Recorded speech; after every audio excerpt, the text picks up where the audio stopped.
Today, we delve into Ogun State's power sector, a critical engine driving the state's industrial and economic transformation.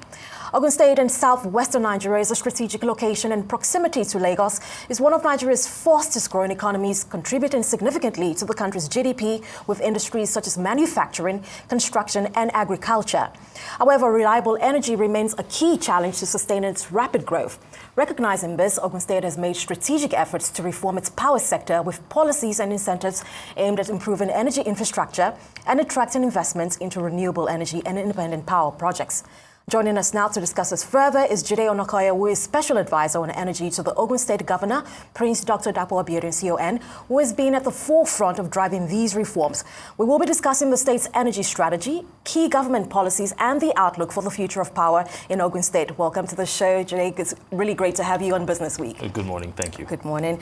Well, let's begin with the recent passing of the Ogun State Power Sector Law 2024 by Governor Prince Dapo Abiodun. Let's talk about some of the details that we need to know around this. Yes, first of all, we must thank the President Bola Ahmed Tinubu for allowing this law to be passed in effect, and also to congratulate His Excellency Prince Dapo Abiodun in ensuring that this law was passed and signed.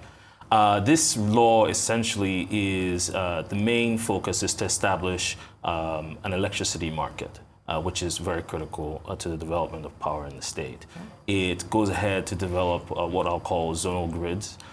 These zonal grids will later evolve and be encompassed into the state distribution network, which is to be established.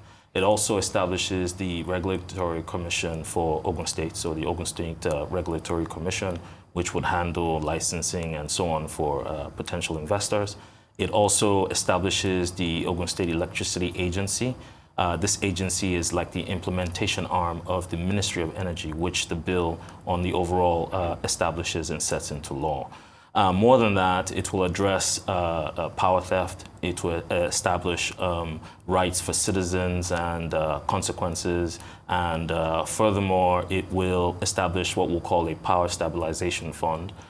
This will allow maybe about 1% of the tariff to go and be a fund to help those that are not really able to pay what we'll call willing buyer, willing seller tariffs, which is really the basis of this law to establish that market and allow the private sector to develop the market while the state government sits in the back as a regulator. So this sounds extremely robust, and I would imagine that this would, a project of this magnitude will require some time. Do we have an indication as to when this is expected to? It's a good question. The law is recently passed. We're working assiduously to ensure we put in the right pieces in place that has been established by the law. I don't have a timeline at this moment, but I can assure you state government is working as quickly as it can. Well, that's always good to know. A starting point is always very important. Yeah. Well, let's look at one of the state's flagship projects. We have the Up Abara project, which is designed to provide up to 300 megawatts of electricity to industrial clusters. What more can we learn about this? Up Abara is a wonderful project. You know, we have actually 4 industrial clusters in Ogun State. Ogun State is blessed with wide reticulation of gas pipelines. You have the Abara, which you've mentioned. You have the Shagamu. You have Abeokuta in itself, and some others. That project is ongoing. I think it's in a procurement phase, but what it has done, it's opened up other light up initiatives.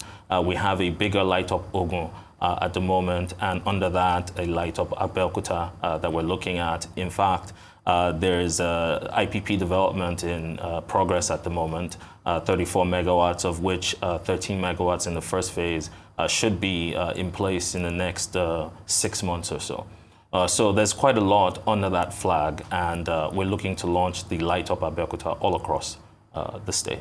Certainly that will be highly impactful in light of what we've seen so far. Now, despite the ongoing projects and investments, we know that Ogun State has also, had a number of challenges around power distribution as well as other inefficiencies. What steps are being taken to address these issues? It's a good question. Power distribution is really the major as you say, the last mile connection is where it matters most. You can build a lot of things, but if the power doesn't get to the end user, then it's a lost cause. It's a lost cause. Yeah. What we've been doing and what this law establishes, I talked about zonal grids. It allows to bring in private investments to look at dedicated IEDN grids, look at improving the network, and then working with the original owners of the network grids, Ibadan Disco, look at opportunities and ways to improve downstream connections, that is transformers, ring main units, and last mile connections to homes. These are things that we think are important, and we're looking to improve with the law going forward. Are there any specific means in which we're looking to improve those that you can speak to currently? Nothing I can speak to currently, but there are a lot of incentives looking forward, and a lot of opportunities that, as time goes on, will roll out. All right. Well, I mean, talking about opportunities and beyond generation, energy efficiency is key, as we all know. If we look at stages with the consumers, what steps have been taken with the government, with the state to? So we're doing a lot of public awareness, trying to get people to understand use of renewable light bulbs, for example, and just letting people understand that power, it comes at a cost. So being efficient and the use of power. And what we've noticed is, in true fact, if you're coming into Abeokuta today, the street lights are actually renewable street lights. And what we found is provided at least 40% reduction in the cost of lighting up public streets. So there is a big focus on renewable lighting going forward. And it's something that we think with some advocacy and engaging the populace, we can get that transition happening quicker than. But I'd like to pick your brain on this in terms of the reception so far, especially when we're looking at renewable energy and these new upcoming trends.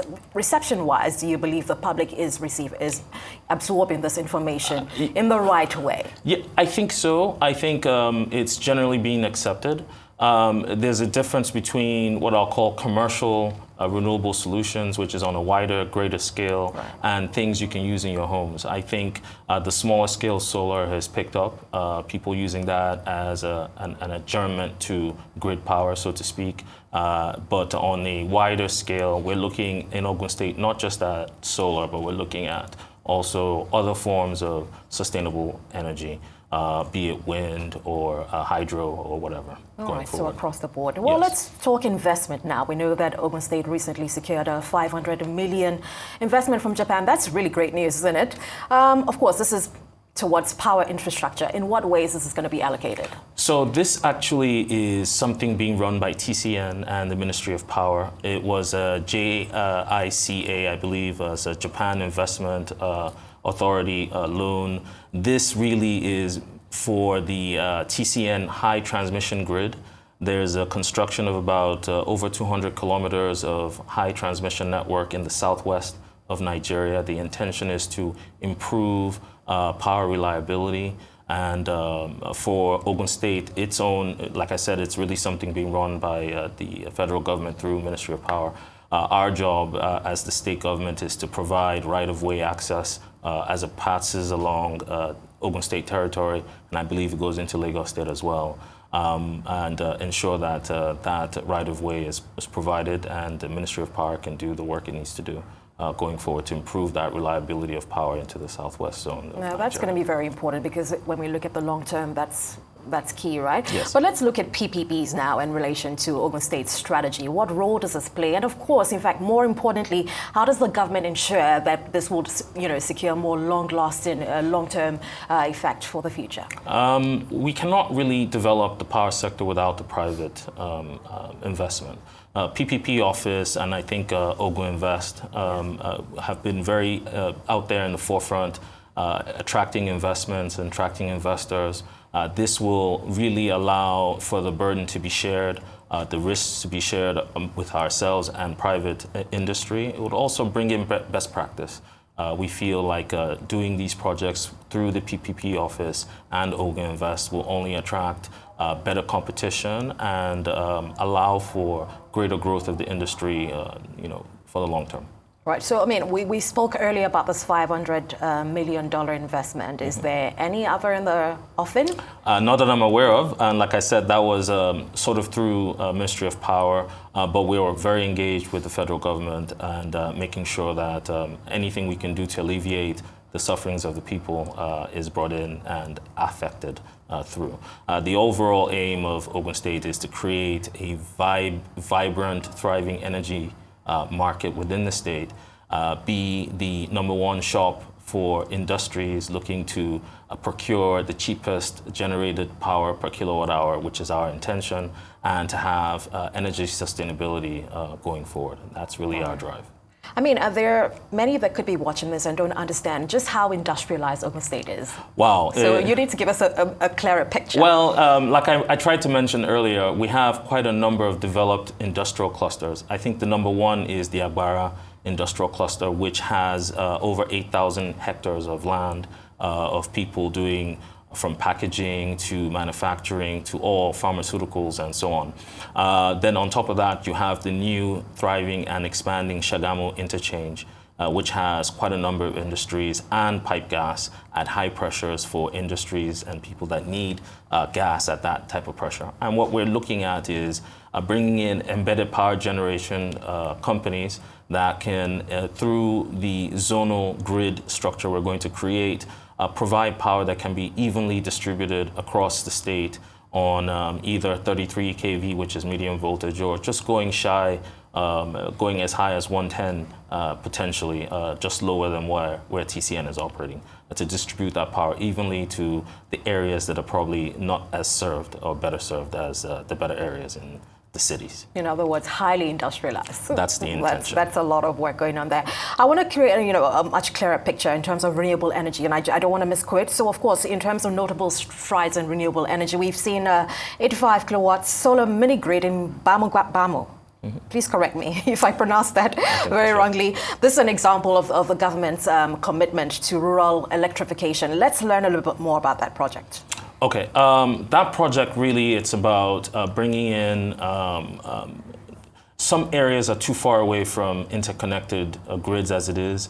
And the idea is to bring in a solution that can provide power independent, and there's arable land, there's a lot of land in Ogun State that can allow for a solution like solar to come in. We're very receptive of solutions that are, let's say, off the grid and can provide a solution for farms and agriculture type opportunities. And we're actually requesting and asking for individuals that want to invest and do this to come now. We're ready. We're open for business. Okay, that's very useful information to have now. But still on renewable energy projects, what more do you have in the pipeline? And more importantly, how does this fit into the long-term energy diversification plan? So, this fits into what His Excellency has been doing already. In the past, I think 2022, we started with our EMobility task, which was to convert the transportation from diesel to CNG. So there was a lot of conversion kits that happened. Also, right now, there's an EMobility tricycles, 2- and 3-wheeled vehicles that are going electric.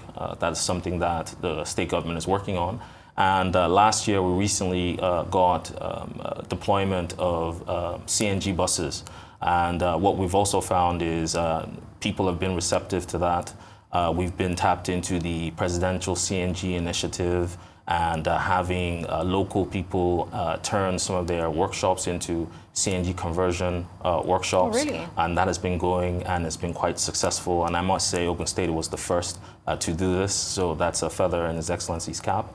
And then more to that, we found significant cost savings, close to 40% reduction in transportation costs using these renewable forms of transportation. So this is something, again, that we're keen on, and we continue to expand, and the state is keen on bringing in all forms of renewable solutions to help alleviate the pain.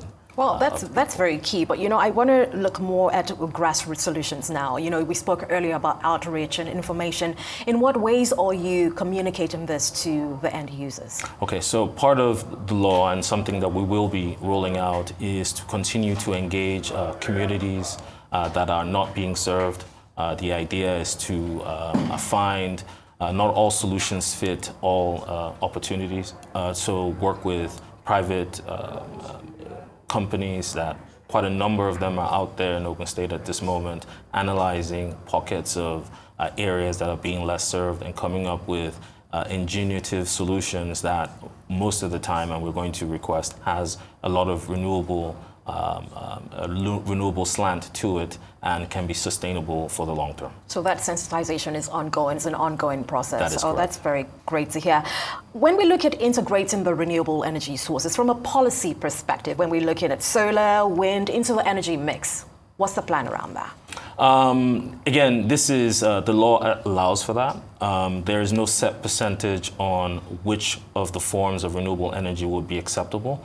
Like I said before, power is one of those things that not all solutions fit all opportunities. So as it comes, we'll look at what is more applicable for a solar solution where there's more land available, because land is the delimiter for solar, for example. Cost of land is expensive. You'd rather use an area that the cost of land is less and you have a lot of it and use more solar, whereas a more area that has a higher cost per square meter of land, you'd probably look for a more efficient solution for those areas as well. Efficiency being key as well, so that it's not a lost cause. But now let's speak futuristically. What's the government's long-term plan for Ogun State's power sector? I think I've enumerated some of that already. Yes, you have. The intention really is to be self-sustaining on energy. Ogun State wants to develop its own indigenous and grow its own generation to the point where we do not want to rely on the national grid, and that power can be sent to other parts of the country to help develop those parts. The intention is to have a thriving energy market where private industries are in there. We act as the regulator and we provide the rules to allow that competition to increase availability and drive down overall tariff on the long term. What could go wrong? Now, I love hearing all of this. It's really great to hear the plans and all that, but if you also looked at what could some of the stumbling blocks to achieving this could be, and in what ways is the state looking to mitigate these likely possibilities? I don't like to look at the pitfalls, but they're important.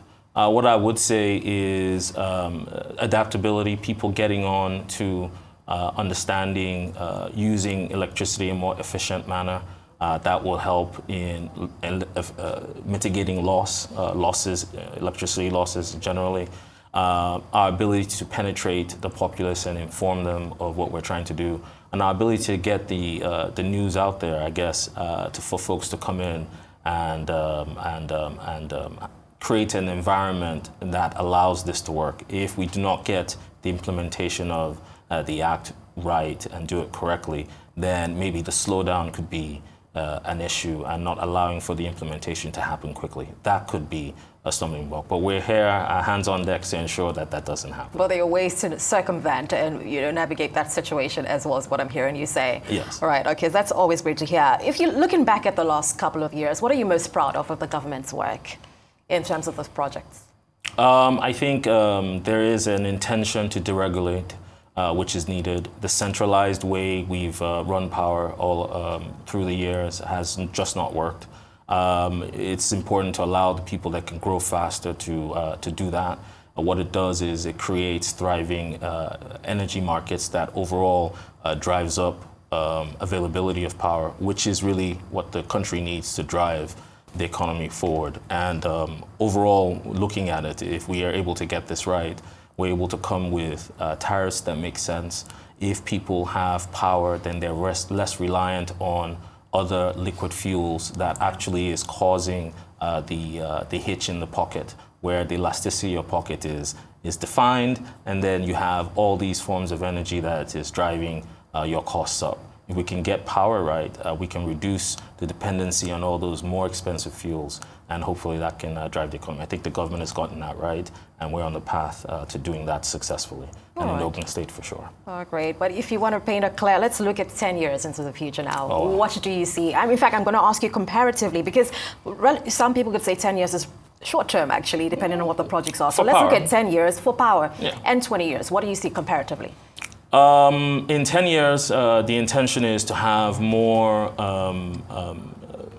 embedded type structures within the distribution companies around Nigeria. I think starting with being able to pull power and segregate power where nationalized power that has been subsidized for, the taxes of our fathers and grandfathers, and making this subsidy available can actually go to the people that really deserve it, the residents. And then we could try to focus commercial activities to willing buyer, willing seller, and engage the market that way. That will drive competition, that will make things work a little bit smoother in the short term. In the long term, hopefully we have more energy markets based on each state and the way they sort of roll out their laws. This will allow for overall reduction in cost, because you will have an energy mix of potential hydro, which is the lowest form of energy production you can find. And we have abundant gas in the Southwest. If we can flog that and create energy markets in a considerable number of states that can cross-sell energy to each other, we can drive that market and cost or the tariff ultimately down, and create a thriving market in 20 years. That's still a long way to go. It's still a long way, but every step counts, they say, right? Isn't it? Right. I mean, in wrapping up, I just want to paint a picture for the average indigent, Ogun State indigent or resident. What does this picture look like for them on their day-to-day? What we hope to show is with more of the conversions happening, you'll see more CNG modes of transportation on the roads, not just on the four-wheel vehicles, but also on the two- and the three-wheel vehicle. Hopefully you'll see a lot more electric opportunities with electric motorcycles and things of that nature. Hopefully, if we're able to get this right, and which we think we can, you'll be able to see more availability as the state builds out its own independent electricity distribution network that can reach areas that maybe the DISCOs couldn't reach in the past. That's the aim, that's the goal, and we're working steadfastly to make it happen. It certainly sounds like a bright future, no pun intended. Jide, I want to thank you so much for joining us on Business Week today. We'll see you again very soon. I've been chatting with Jide Onakoya, with Special Advisor on Energy to the Ogun State Governor. We're at the forefront of these reforms. Many thanks for staying with us.